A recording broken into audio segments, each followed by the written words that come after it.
Hey everyone, and welcome back to my channel. If you are new here, my name is Amina, and today's video is a bit of a different one. I know lots of you are starting your PhDs or even your masters this month or next month, and I thought I'd show you how I organize my folder, so my PhD folder. So as you can see here, I have a folder named University College London PhD, and I actually saved my work in Dropbox. Now I would recommend you to save everything in either Dropbox or OneDrive or iCloud, depending on how you want to organize your work and where you want to save it. The benefit of this is that on those days where maybe I forgot my laptop at home, or maybe I don't know, something breaks down, or you've got a USB drive, everything is saved online, everything is saved in the cloud. So it's really important to try to make sure that you do this, so you don't end up with losing your work and it's just gone forever, because that is the worst thing. I really think that having sort of a structure before you even start your PhD, or even if you're sort of 1 or 2 years in, it's never too late to organize your work, really helps with sort of productivity and efficiency. Just being able to open your laptop and open your work in a neat and clean folder, as opposed to a messy one where you're constantly looking for where your things are. So I'm going to start from the top here, and the first folder is my expense forms folder, and inside here I would keep all the expense forms that I had during my PhD. So expense forms can include any travel that you do that is for your PhD. So that could be to a conference, it could be to a meeting, or to find to get your data. So here you can see that I went to Paris, we went to Germany. This was just for, I think I purchased something for the lab, Bristol for a conference. I did a fellowship in Canada, and so all my forms are here. It's nice and clean, and it just means that I'm able to find what I need, and it's all in sort of one place, because expenses is a pain. You'll come to find that expenses is something that you have to do if you want to get your money back, but it does take a lot of time to just get done. The second one is lab organization, and again, it's this is actually one that I had to get from my phone because I had saved it all there to show you guys. But this is a folder where I keep all my lab organization notes, so where everything is. So here you can see that I have all the contents of my lab. So this was what I sort of wrote out when I left the lab to hand over to my supervisor. So you can see that all the sort of different shRNAs that I had, everything that I kind of used, is all in different boxes that I labeled with colors, so green, blue, orange, and a clear one. And then here I took pictures of my lab book, so it's kind of upside down, sorry about that. But what I used to do is maybe I'll just turn it around to make it easier for you to see. But what I did when I was in the lab is I printed out this sort of template, so you can see the date, the construct, the cell type, the location, and any other notes. And so what I did was I stuck this at the back of my lab book, and the date that I had the particular construct or cell type, I'd write it there. I'd write down what it was exactly, what cell type it was, if it's a cell type, the location. So I had a few different places that I kept my stuff, and then any notes. And then so here for example, you can see that I had I think I had like 5 of each. So as I took one out, I'd tally to show myself that actually I've only got 2 left, or 3 left, or 1 left, and to make some more stock. And so I did this for my whole PhD, and it was super helpful. Again, sorry it's upside down, but you can see that if I go down, you can see that I have the same thing for up to 7 pages. And so what this meant was, when I left the lab, I was able to have all my stuff where it was. And what this meant was, actually it was super helpful when I was in the lab, because it meant that if I needed something from like 2 years ago, I could just flick through, find out where it is, and go and get it. So that was very helpful. So that's the second folder. The third one is literature, and I was actually focusing on 4 different proteins, so flightless, IQ gap, NIC-IPSD, and the wave complex. So what I did was, whenever I read something that I thought was very useful, that was very relevant for my particular paper and for my study, I would save it into these folders. And as you can see, there aren't that many papers because the study that I did looking into the actin cortex is it's sort of not well known and not well studied, so there isn't that much information on it. So as you can see, there aren't that many papers that I saved, but we also have a lab folder where we save sort of more general papers, and so that stuff is there, but my personal papers that I saved is here, and it just helps to have it all in the folder because, again, when you want to come back to it, you know exactly where things are. And to go a further step, what you can do is actually annotate them or make sort of summaries for each paper, and that's something that I'll talk about in another video. Moving on, the next folder is my MPhil PhD upgrade folder, and this folder is very important because this is the process that you go through to go from an MPhil to a PhD, and that's one I think I did it at around 18 months. So some people do it around 12 months. I think I did mine quite late, but it's usually done after about a year or so. And you're upgrading essentially. So you first start off as an MPhil, which is kind of like a master's, and then you upgrade to a PhD if you pass the process, which most people do. So for this, what I have is my data, so all the data that I used, figures, so the figures that I actually constructed for this. So as you can see, these are figures that I actually made myself. Presentation and movies, so the presentation that I presented to the examiners, and then the statistics that I have, and my actual report is there as well. So if I don't know if I go into this one, you can see that my actual report was there. And yeah, this is my MPhil upgrade report. So everything's in that folder, and like I said, I found it super easy and super helpful to have everything in sort of one place. Then the next folder is my PhD thesis, and this is the folder that I guess I started last, but it's here, it's just in order of, I think it's alphabetical.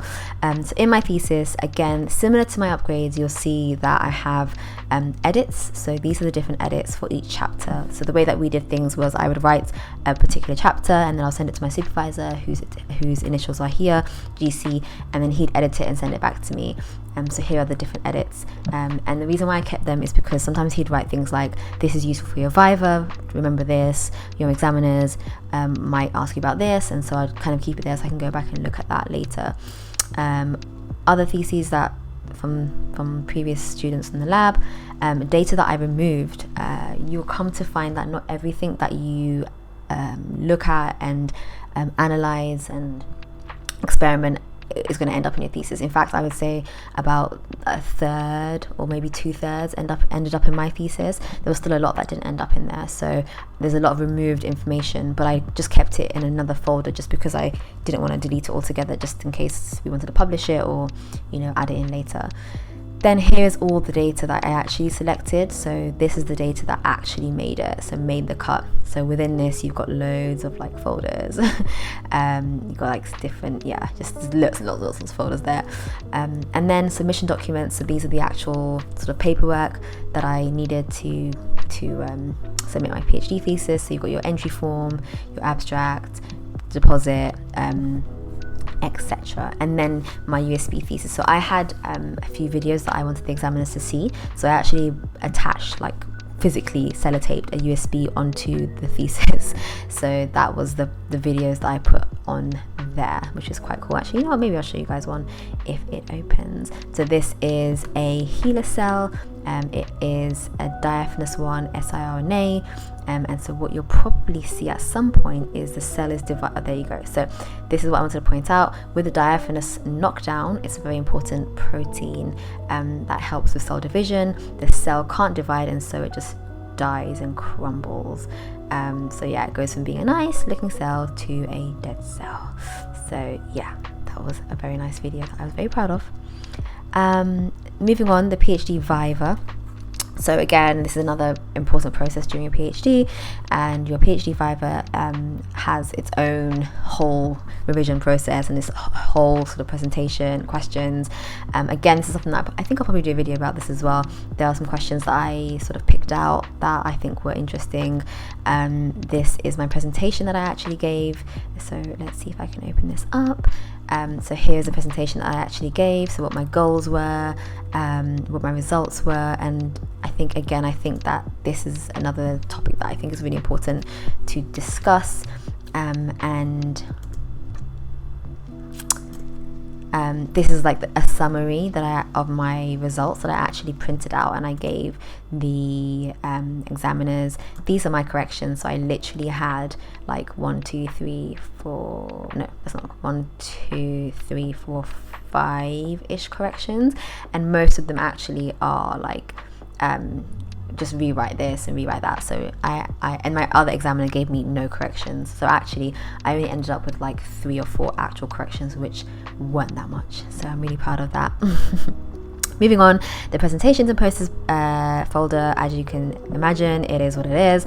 There are many conferences that you'll be going to, and this will build up as you go along. So just leave it as presentations and posters. You can expand on that as you go along.